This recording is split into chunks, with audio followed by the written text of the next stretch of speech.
All right. How are you, my friends, tonight? This is Baruti Success. How are you? I gotta apologize in advance. Yes, I took a energy drink. If you know me, you know I'm hyper as it is. So that just sent me off to the moon. It's 8 o'clock in my office tonight, and I figured, I was losing it. So swung back a little bit of energy drink. But regardless, we are here this week to talk about the 15.5 steps to sell a business. That's right. Stay tuned. Here we go.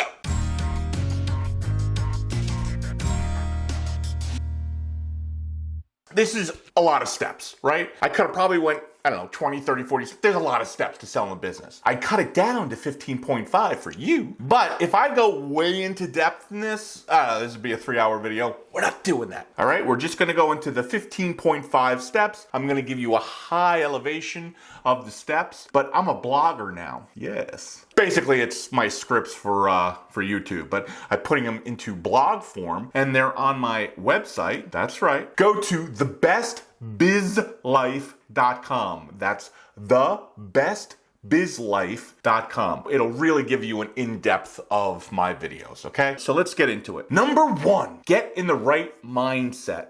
John, what are you talking about? The mindset? Did you go to the woo-woo world? No, I'm not in California right now. I didn't meditate, although I probably should. So here's the reality. Selling a business is a big decision. Most likely, you've been in your business for years, if not decades. You've been growing it from this little tiny thing, and it's like part of your life. To make the decision to sell your business, it's a life-changing decision. So you have to get into the right mindset. You have to, I don't want to say convince yourself, but convince yourself that you want to sell your business. And you have to get into the right mindset. Selling your business, it takes a lot of effort. It takes a lot of emotions. It takes a lot of everything. So if you don't gear your mind up for, okay, these are the reasons that I want to sell. I am 100% in. I am not changing my mind. I am definitely going to sell. That will get you to the end goal. Number 2, write down why you're selling the business. This is very important because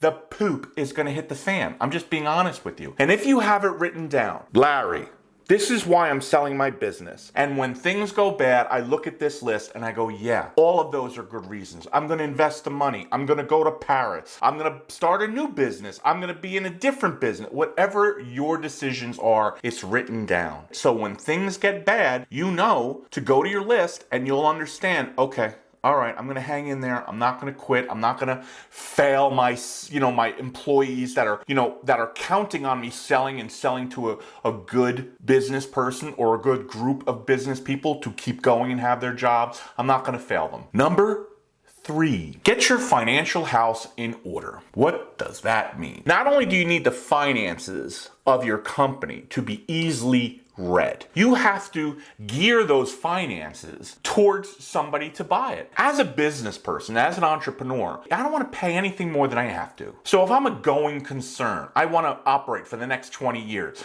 I'm not worried about how my figures look to someone that's going to buy. I'm worried about how do my figures look to the IRS, because I want to capitalize on paying the least amount of taxes. Legally, of course, right? But there is a lot in the tax code that allows you to do certain things, from depreciation to writing off trips with your family. Yeah, you can do that. And I'll tell you how. If your family is on your board of directors and you guys all go to Disney, in my situation, I owned an ice cream store. We went to Disney. What did we do? We went and looked at Disney ice cream stores. And you're like, No, you didn't, John. No. We really did. If you have any idea about our ice cream store and you looked at our apples, our dipped fudge apples, 9 times out of 10, those ideas came from Disneyland. Yeah, because those people are freaking geniuses. What would we do? We'd go out to dinner and we'd talk about it and we'd see the pictures. What are we doing? Having a board meeting, 100% legal. So what is that vacation? Deductible. Now, for my taxes, I write that off. But for the sale of a business, I take those expenses out. I spent $15,000. Well, if I take the $15,000 and use it as an expense, it looks like the company didn't make enough money. So I back that out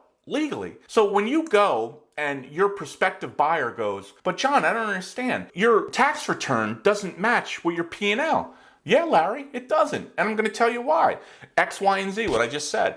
Do I know he's going to do that or she's going to do that? No. I take that and I put those monies back in for revenue. These are the things. You need to sit down with your accountant and say, listen, Bob, I need these records to look excellent for a buyer. So I want to show this gentleman or woman that's buying my business, this is the real profits. How I spend those profits or expense the profits is my deal. I'm going to show you optimally how much money you're going to make. And that's why I'm saying you have to make sure your financial house is in order. You have to make sure those numbers you're giving over look pristine to a buyer. You're not fudging anything. You're not gray areaing anything. You're just working with your accountant. I don't want tax advantages. I want 100% profit advantages. This is what I want to show these people. Exactly what they'll make the most. Take out all the fluffy stuff. Number 4.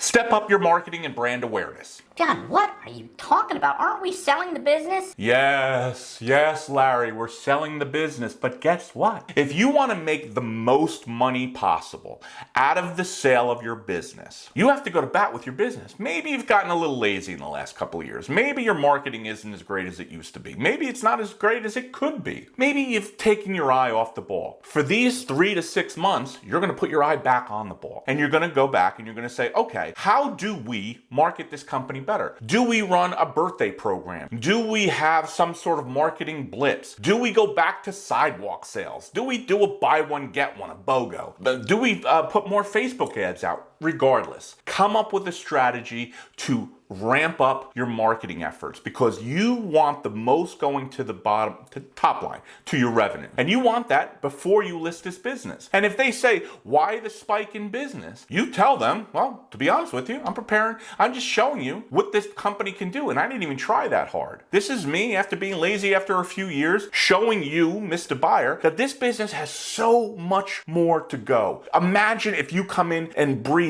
new blood into this and you're off to the races. And they're going to say, you're probably right. I was thinking of that anyway. This shows them you're not in a stale business. You can market and you can ramp your business up. That goes right to number 5, right? It's basically hand in hand. Increase your revenues. This all sounds simple, right? Well, why, John? Why wouldn't I just do that if I'm in business for myself? Because, Larry, you're exhausted. You're done with the business. You don't want to. You know there's a ton of profit and a ton of room to grow, but you're not the guy anymore. You're not the girl. You want somebody else to do it. That being said, you need to show that person that there's still room to run. So along with your brand awareness and your marketing, you're going to get your salespeople back out there. You're going to get back out there in the streets, start knocking on doors. Remember what you did the first 2, 3, 5 years you were in business and you had fire underneath you? Do it again.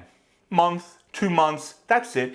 You just need that little bit of a spike. So when the buyer looks and goes, what's this all about? And you explain it to them. Listen, my friend, I only did this for a month or 2. You come in, you're off to the races. You're going to double, triple, quadruple sales. And I'm only charging X amount of money for the company. You want to show your company in the best light. Number 6, step out of your business. This is so hard for most entrepreneurs. You know, for years, I preached to a lot of my friends, some of my really close friends. Listen, you're killing yourself. My dad died because he worked himself to the bone. Don't do what he did. Now, I should listen, right? But I didn't. But I give great advice. So, you need to step out of your business for 2 reasons. For sanity, right? And nobody wants to buy a job. George, Larry, Steve, nobody wants to buy a job. The reason they're looking at your company is probably they want income. They want an asset. They want to add to their portfolio, their competition, and they want to roll you into something else. They don't want to babysit. They don't want to be driving a truck or doing nails or whatever you do, painting a house. They don't want to do any of that. They want a team to be doing that. And let me tell you something, you better have that team. And if you don't have that team, my friend, you got to build that team. I'm just being honest with you. You want to get the best bang for your buck out of selling your business, you put that team together if you don't have it. Is it going to cost you money? Yes. Is it going to cost you time? Yes. How many times are you going to sell a business? Maybe once, maybe twice, maybe 3 times in your lifetime. And that's probably not going to happen. So you want to optimize how much you're getting for this business. And in order to do so, take yourself out of the business. It is non-negotiable. Right? Can you sell an owner-operated business? Sure you can, but not for most money. All right. So that's a big one. That's something that I had to learn. I learned it early on because my dad was everything. He was the cook. He was the candle maker. You know the stories. And when he passed away, the restaurant had to close. My mom, me, and my sister, we had to close the restaurant because my dad passed away. He thought nobody could do it better. Or he tried putting somebody in that position and it failed 1 or 2 times. Don't be that guy, right? Because you want legacy. And to have legacy, you have to not work in your business. And when I say work, understand what I'm saying. You have to work in your business. You have to be the top, the head, the thinker, the person that's bringing the company along. But you don't have to be the ditch digger, okay? You shouldn't be that, all right? Number 7, put together a value add report. So I'll give you an example. I'll talk about me. So what I did with the ice cream store is when my wife and I had come to a decision that we're going to sell the store, I look at the store, I look at my business and say, would I want to buy this business? And the answer was kind of. Why was it kind of? Well, I had to look inside. I'm like, why didn't I love this? Well, I didn't love it because it didn't run itself enough. Whereas we didn't have a POS, a point of sale system. We didn't accept credit cards. We didn't have a ironclad system. We were running it for a long time and it kind of ran itself, but it didn't run like a clock. And if I'm buying something as an asset and I'm paying top dollar for it, A, I want it to run like a clock. B, I want it to be super profitable. And C, I want to have processes and technology to show me as a owner what the business is doing day to day, hour to hour, week to week, month to month. So I knew I had to add value. I had to go out and buy a POS system. Was that costly? Sure, it cost thousands of dollars, right? I offset it by now we're taking credit cards. So those people that went down the street and buying ice cream cakes because, ice cream cakes were $20, $30, $50, $60. Some people, they didn't want to come to our store because they had to pay cash. Once we started with the credit cards, now we had more cake sales, more pie sales. Not only that, we were able to now do deliveries. And let me tell you something, deliveries was a game changer for us. It was during COVID. My wife wasn't sure about it. I knew because I had friends that were ordering ice cream online. I knew it was something that we needed to do. So value add to your business. If I'm looking at my business and I don't own it, I'm theorizing, I don't own it, but I want to own it. What are the pitfalls? What are the things that I could do to make it optimal? Is it a POS? Is it something as simple as paint the bathroom? Is it something as put new neon out in the signs or a new fascia on the building? I'm not talking major renovations here. I'm talking fix it up, spruce it up. If you look at it, you're like, yeah, I like this. And it runs itself. Your processes are all, I wrote down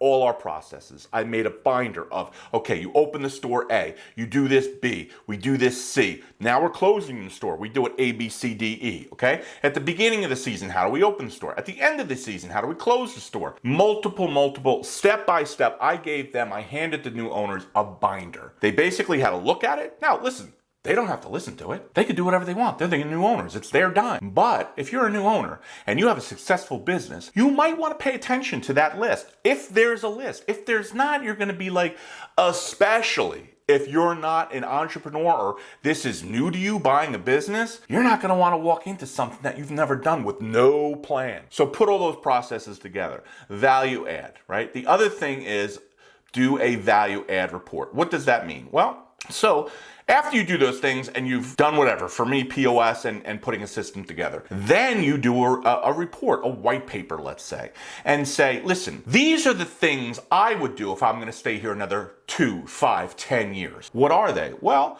maybe I make a business within a business. For the ice cream store, it was maybe we do a shake-only business online. That's another revenue stream. Maybe we theorize about keeping the business open during the winter, which we never did.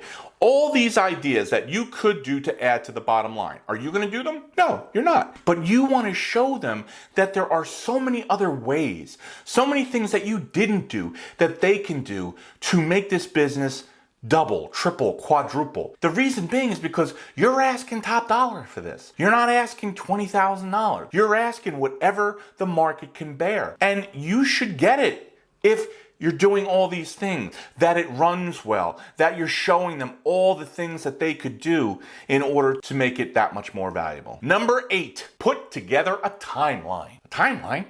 Yes, George. A timeline. So make a list of steps. right, that you want in the timeline. So now you've decided to sell the store. Make yourself a list, because again, I've told you, you're not just putting this up for sale tomorrow. You're selling this in 2, 3, 6 months, a year, as soon as you get everything together and as soon as you know you're going to make your most. So I'll give you an example. Number one, have a meeting with the staff to discuss how I can transition, stepping away. Let's say you're an entrepreneur working in your business.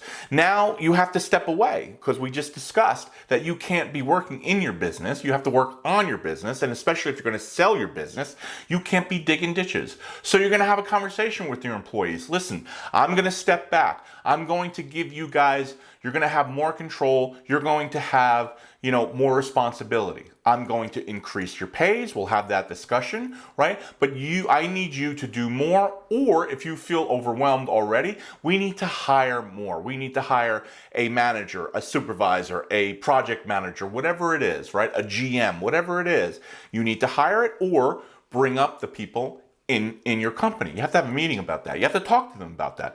And listen, here's something that is controversial, right? Should you tell your employees that you're selling? Now, that being said, I did. I told my employees, but I had extenuating circumstances. They knew I was sick and they knew I had to sell. So, and I didn't guarantee everybody a job. I told them I'm going to do the best I can because I wanted them all to have a job. And for the most part, either they had a job to the new owners or they chose to go off to a new company. Now that's difficult, right? Because if you're key people, you tell them you're selling and they choose to leave, it is a problem. I'm not going to be facetious. I'm not going to lie to you. So it is important that you keep it close to the vest while you're planning, right? While you're doing these steps, while you're figuring out your next step, right? And then, but at some point, you're going to have to at least bring your key people in and say, listen, this is what I'm planning to do. I'm planning to transition out for whatever the reasons are that you're going to do it. And you need to explain to them, I can't sell this business if you're looking to leave. You are intricate in the sale of this. Whoever is going to take this over needs you. Your job is not in jeopardy. If anything, your job is more valuable now than it was, right? That's why I'm considering I'll give you more money, maybe give them a bonus if the sale goes through, maybe give them a percentage, whatever you want to figure out with your employees, but you need them. And at some point you need to at least bring in your head people and explain it to them because they need you you need them to help you transition. Okay. So you're going to have that meeting. Number 2. And we've talked about it. So now I'm writing this down. Okay, I have to put together a marketing list. We have to get together. We have to figure out what we're going to do. What kind of programs are we going to run? All right. Number 3, run a 2-month advertising blitz, right? And again, these are the lists that you're making. Once you've come to the decision, this is what I have to do to get ready. Number 4, call all your vendors, right? And if you need to bring in a new system or update your old system, get together with your vendors. Say, listen, what are you guys using? What do you suggest that I use? Is my system too antiquated? Can I upgrade my system? Do I need a new system? You need to start strategizing within the company, right? So again, you've written in number 4. Number 5, week 4, I have to get together with all my professionals, right? And I need to meet with my accountant, my CPA, my financial advisor, right? That's number 5. And again, this is a list within a list. Once you've come to the realization and you're going down this, now you're going to put a list together for you. So you check these things off as you did it. Because again, selling a business takes a lot of time. There's a lot of paperwork. There's a lot of things, a lot of moving parts. If you don't have these things listed of the things you need to do, you're going to miss something. And if you miss something, it could be dollars that you're taking off of the top line of your sale, okay? So another example, I'm gonna make a list of any person, any entrepreneur, any person that's mentioned. You know what, Sally? If you ever sell this business, come and talk to me. You have a great business. You note that in your mind. And then when you go, right, before you go and list it to a broker or on a site that you have to pay for, you go and you call or give a letter or an email to each one of those people. That's what I did. I didn't wind up selling to any of them, but all the people that had told me that they were interested in buying either the bakery or the ice cream store, I emailed them all. And again, maybe it might not be those people, but those people might know somebody that, okay, well, you know what? Sally's selling her dry cleaners. It's not for me, but John, why don't you go talk to her? word of mouth. This way I'm not paying the commission. I'm not paying all those extra fees. And again, there's nothing wrong with that, but this is what I would do first. I would go and search those people that have mentioned it. Number 7, on week 8, now I'm gonna give myself a week to get all my papers together, all my contracts together, all my P&L, all my finances together. I'm gonna give myself 1 week. This is, whatever, number 7 on my checklist of things to do. And I'm gonna do that. I'm gonna take a week to do that. Number 8, now I'm gonna take a weekend and sit down with my family and tell them, listen, you guys need to be a part of this. Should I sell the business? Should we sell the business if it's a family business? What should we do? If we sell, X, Y, and Z will happen. If we don't, X, Y, and Z will happen. Go over it with them. Come to a family consensus, right? What I'm trying to tell you is make a list of all the things you need to do. Maybe there'll be 20 things that you need to do, and you check off each one as you go. All right. So getting back to the main list, number 9, go through all your contracts, employee contracts, customer contracts, vendor contracts. My suggestion is you sit down with your attorney, take a day, take an hour or 2 hours. I know these guys are expensive. What I would do is I would go through everything myself first. I'd go through all the contracts. And if there's something in the contracts that I'm a little wonky about, I'm like, this doesn't look too good for a sale. This might cause a problem. This might come up in due diligence. Maybe they're worried that this employee has to be paid this amount, or I've struck this deal with this customer, or this vendor says, that I'm personally guaranteeing this, so I have to make sure that goes to the new owner. All these things are issues, right? So again, you go through your contracts, you make your notes, you sit down with your attorney and say, hey, Sally, what do you think about these? These are the notes I made. Here's all my contracts. Please make sure you go through them. Make sure my liability is not going to be a problem if we sell this company, right? That's very important. Number 10. We're cruising along. All right, number 10. Here we go. Should you use a broker? This is a interesting question. I used a broker for one business. I didn't use a broker for the other. Actually, no, I used a broker I used it in all the properties. No, I used a broker. I didn't use a broker to sell the bakery. I used a broker to sell the bakery's property, and I used a broker to sell the ice cream store and the ice cream store's property. Here's what I'm trying to say. I think you need to get all your ducks in a row. I think you need to do reach outs. I think you need to let people know that you are possibly thinking of selling, right? I think you need to tell strategic partners, people that you're doing business with. For me, it was other bakeries I was buying product from. And I went out and I said, listen, guys, we've talked about it before, but I'm really going to sell my business. Is anybody interested? And, most of them say, yeah, we're interested. I made them sign an NDA, non-disclosure, and they all came down and looked at it. And, most of them are like, it's not a good time for us. It's not strategically smart for us. This, that, the other thing. The bakery, I finally wound up going with a partner that we were already dealing with. So it worked out. So I didn't need a business broker for the bakery. The ice cream store was different. We did the same thing. I reached out to all the people that had helped us over the years, people that were interested in the ice cream store. And again, they were all interested. They all signed NDAs, but I put it with a broker and she sold it. I think it was a lead off of Biz Buy Sell or LoopNet or one of those. It wasn't the ML. Oh, it might have been the MLS. I'm not sure. This is a broker is a good thing, okay? That being said, there's a lot of crappy brokers. There just are. So my suggestion to you is interview brokers.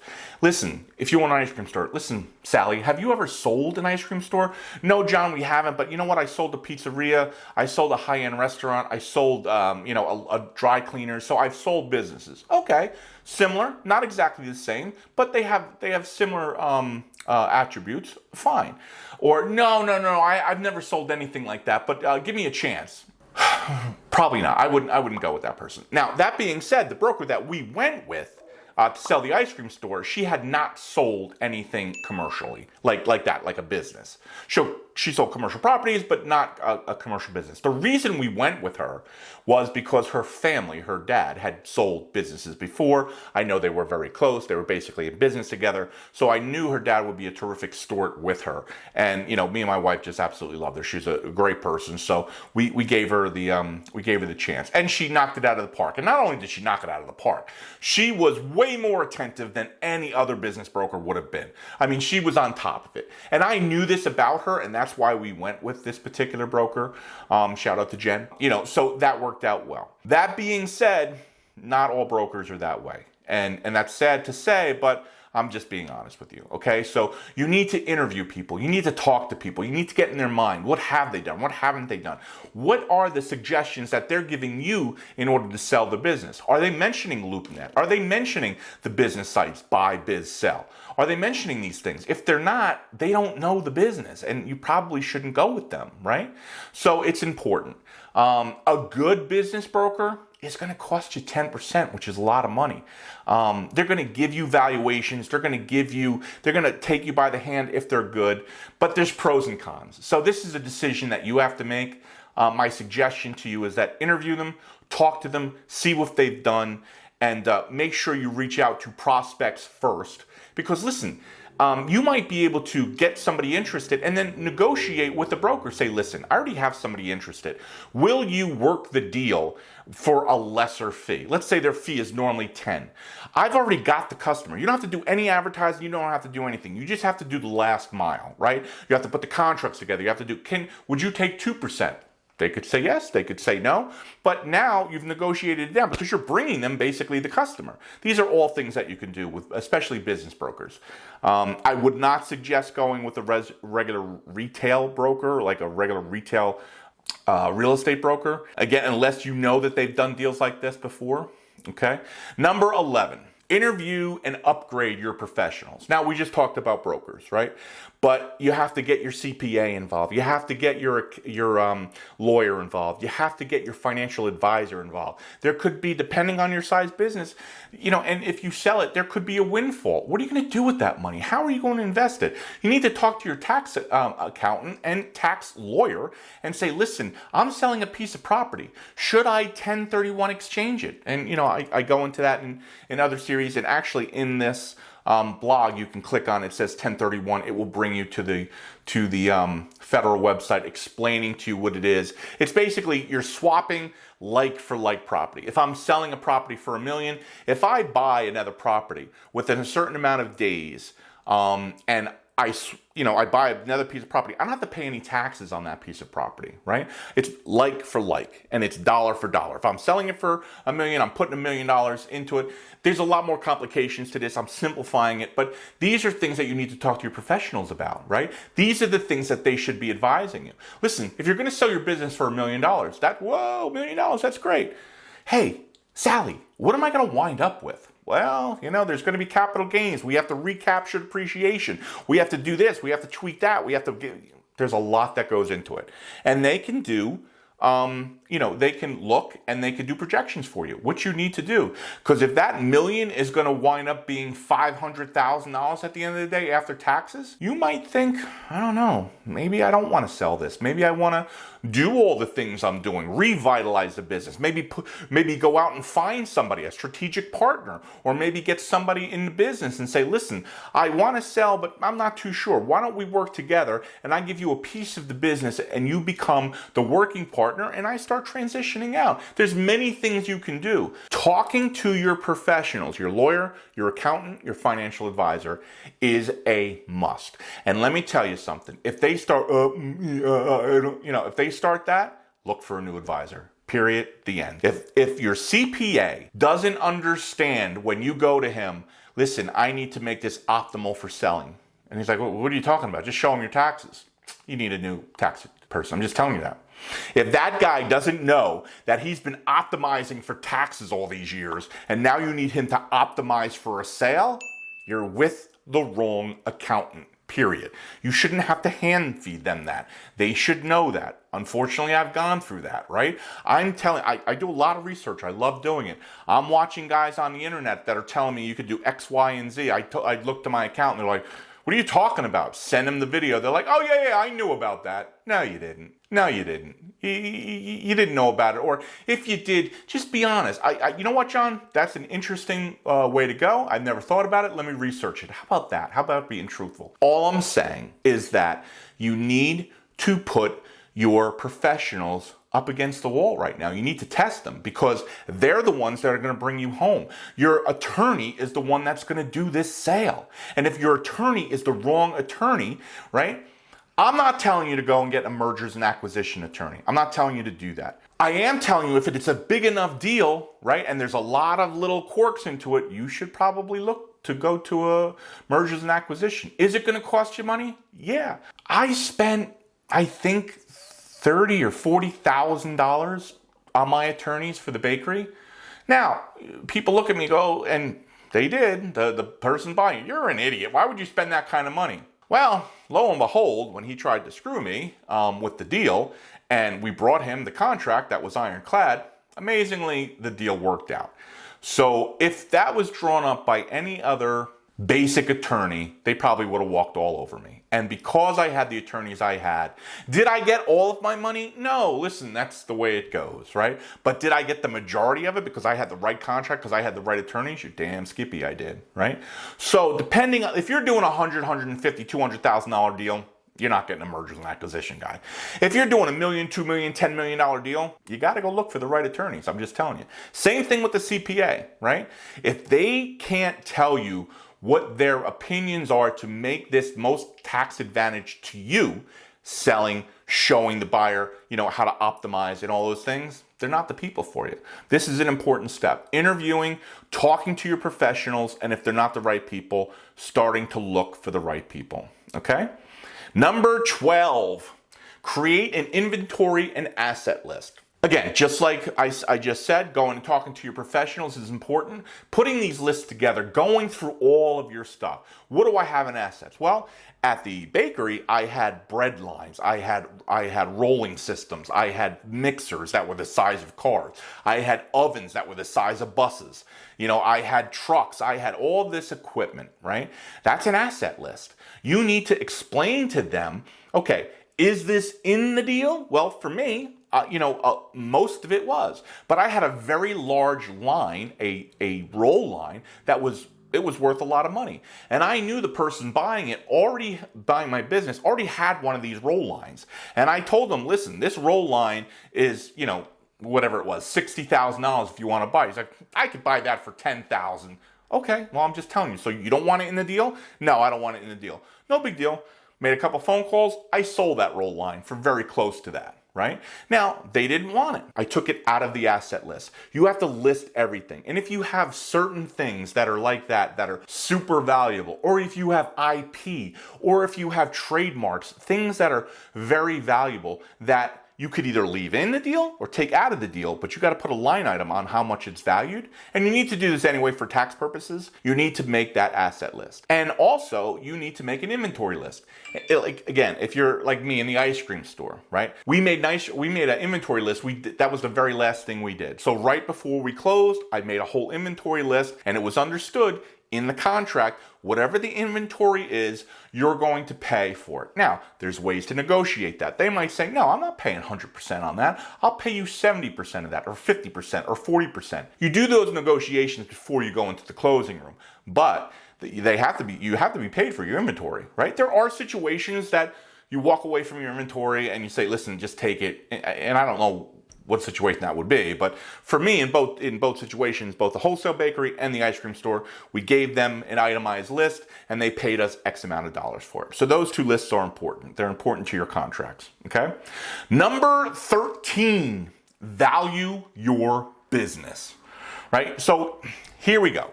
There are many ways to value a business. There's 9 ways to Sunday to value your business. You can go off revenue. You can go off net. You can go off net. You can go off EBITDA, earnings before interest, taxes, and amortization. There's a million ways you can value your business. At the end of the day, it's what will the market bear. Honestly, you'll have 10 different people tell you 10 different things. Now, if you're in an industry that has a specific way of valuing, like all of, I don't know, I'm in the oil business, and all oil businesses go two times over gross revenues. So that's what you do. Or if you're in IT is harder. So, internet stuff it's all over the place. But that's the reality. Everything for valuing a business is all over the place. This is where a broker can help you. But that being said, they're going to have their team value it. Now, what way did their team value it? Is it in the best interest for you?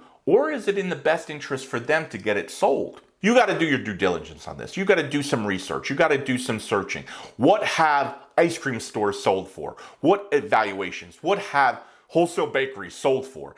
Is there a list on the average? I have found, right, that most small, I shouldn't generalize, but a lot of small businesses over the years have normally done 1 to 4 times gross revenue. Okay? That's a big range. I understand that. And sometimes people say, well, they do 4 times net. But what is net? Is it net net? Is it net with this? Is it net with that? So it's kind of wonky. Revenue, your top line is a little easier to get a real number on. But again, there's so many ways to do this. So you can hire a broker. You can go to a valuation company and you could spend a couple $1,000s on them valuing it. But again, your best way to do this, especially if you're a small business, sub $1 million, is to do searches. What has sold locally? Look in the MLS. Are there any businesses that have sold in the last 6, 8, 12 months? And if they have, how far away are they? Are they 2 counties over? Are they 6 counties over? Did it come with the real? Well, it had to come with the real estate if you're looking up the MLS, but you need to research, right? And again, I'm not saying don't go with a broker. I'm just saying be informed when you go to a broker, because even though you can pay for valuation is subjective. It just is. People pay what the market bears. And like right now, the market's coming way down. So what would have sold 10 weeks ago at 20 times earnings is now selling, maybe, 18 times earnings, right? So again, this is a tougher one to do, but do your research on it. And if you really, really want to get it valued, you want to have a hard number or something to show someone, then go to somebody. But find out before you pay them, how are they going to value it? What process are they going to use, right? Have them explain that to you. And if it seems like it makes sense, then go ahead and spend the money. This is number 14. Identify potential buyers. Now, I said this a couple points back, right? My suggestion to you is, and again, if you're like me, over the course of a business, 5, 10, 20, 30 years, people look at your business saying, you got a great business. You got a great house, great cars, great things. You got nice watches, nice things. What do you do? Well, I, own a wholesale baker. I own an ice cream store, or I own property. Well, what does that entail? Wholesale bakery, I sell bread to restaurants. Ice cream store, I sell ice cream. That's interesting. If you ever think of selling, come and talk to me. Okay, and I would jot that name down. Okay, Al. Sure, if I ever think of it, I'll keep in touch with you. A lot of times also, your vendors, right? Whoever's supplying you, great source for sales. Hey, George, do you know anybody in the business that's looking to, to strategically buy another business, to consolidate or to expand? Yeah, actually, John, I do. I know a couple of people that were mentioning it. Could you give them my information and have them call me? Make sure whoever calls you signs an NDA, a non-disclosure, that they're not going to go back and steal all your, all your secrets and stuff. But this is a great way to not have to deal with a broker that you could possibly sell the business on your own. Now, that being said, my suggestion is you need somebody to walk you down the 11th mile anyway. So you're going to need an attorney, or you're going to need a broker, but you don't need to pay that broker 10% now because you did 90% of the work. You went and found the prospect, right? Now, you tell the broker, listen, I want you to list. I have this person, they're interested in buying. If they are the ones that buy, I want you to broker the deal, but I'm going to pay you 2%, right? Because you didn't have to spend money on advertising or any of that. If that deal falls through, I will list with you for X amount of months or X amount of weeks, and I will pay you your full percentage, right? If that deal follows through. Some brokers will do it. Hungry ones will do it. Other brokers might not. They might not be the broker for you, but that's a way to, keep your costs down when you're selling, okay? Is identify your prospects. Number 15. Discuss a tax strategy. Yes, this is number 15. To be honest with you, it probably should be up under number 1. It should be maybe number 1 or number 2, because this could potentially, and I say potentially, be a deal breaker for you. Again, let's say you come to evaluation. My business is definitely worth $1 million. Great, that's terrific. Are you going to get $1 million at the end of the day, paying your federal and state taxes, paying your capital gains? I don't know. You have to talk to your accountant. You have to talk to your tax attorney, right? You've probably depreciated if you've been in business for any time, you've depreciated all your assets. You've depreciated all your equipment. You've depreciated your building, right? So those depreciations have to be recaptured, which means that you could owe a lot in taxes. You just could. And not only that, if you plan long enough like I did, if you had a good enough time, you could do things strategically to change that tax bill, right? Another situation, we had a building in Bricktown, my mom and dad's old restaurant, which was my old bakery / restaurant, different from the ice cream store and different from the bakery. We sold that business. Well, that building needed to be redone. New roof, painting, the porch needed to be redone. We needed to do all that. The person looking to buy it says, all right, I want you to take off whatever it was, $150,000. I'm like, that's absurd. I could do that whole thing for 50 grand, right? And they're like, whatever, you can't do that. I'm like, I tell you what, let me redo the building and then we'll come back and we'll give you a new number. Well, the people looking at it, they backed out. They're like, no, we want it to be the way it is, and we want to take $150,000 off. Regardless, I went, I changed everything, did the roof, did the painting, did the landscaping, repaved, right? We did all those things. That's capital expenditures, right? That goes against my tax bill. That hadn't been depreciated. That is current capital expenditures. So dollar for dollar, whatever I spent on those capital came off of the depreciation or what we owed in taxes, right? It was the smart thing to do. And not only that, when I relisted the building, we got an extra couple of $100,000 because the building looked beautiful now.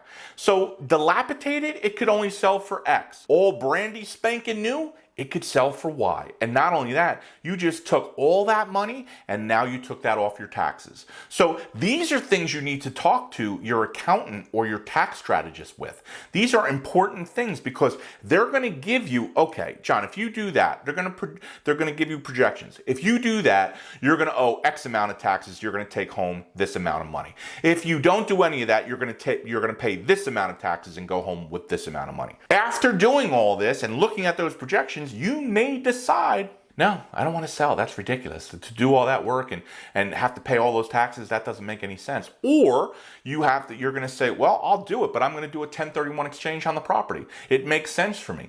All these strategies have to be figured out, right? That's why I make this list. That's why I'm talking to you. People don't think of this stuff. There's so much that goes into this, okay? So make sure you discuss tax strategy. To be honest, I might move that up to number 1. Well, number 2, come up with the mindset that you want to sell and then go to your accountant and your tax strategist and say, listen, what do I wind up with if I sell it for this dollar amount, okay? Here we go. I am so happy and glad that you've stayed all this time. Now, that being said, if you want, go to thebestbizlife.com. That is my blog. It is going to go through all of this one by one, much more in depth. It gives you, everything that you need to do. You can print it. You can use it as a checklist. I would suggest you go print it out. And if you're seriously thinking about selling, use it, read it, add to it, make notes on it, right? 15.5.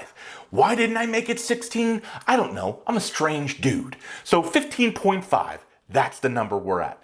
Have a plan for what to do with the money after the sale. Yeah, you got to figure that out. Let's say you go through all of this. You go through all the steps.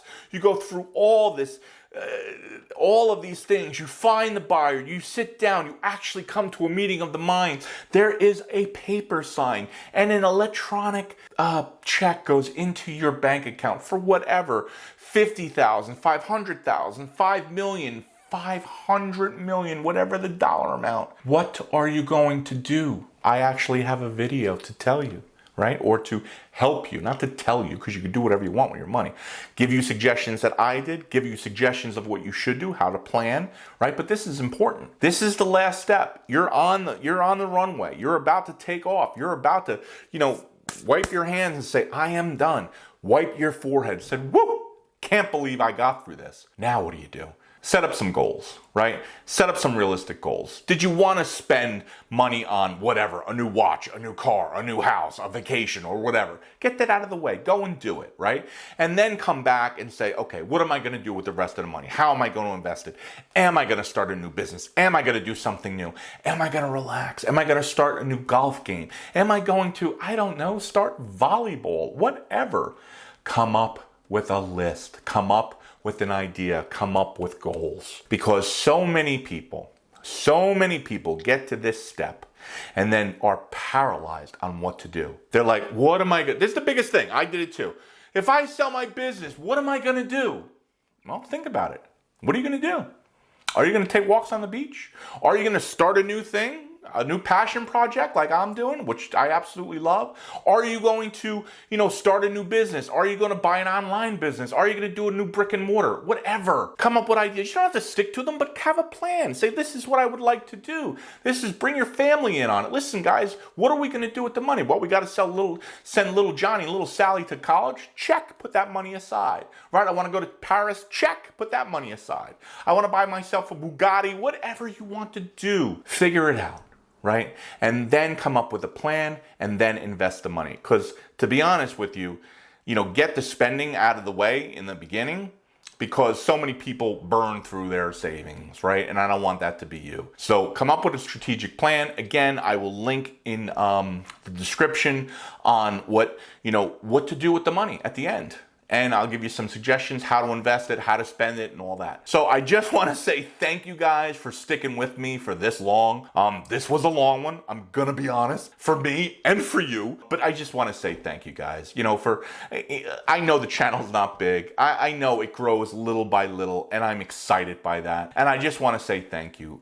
I truly, truly appreciate my subscribers, the 137 or 38 that I have.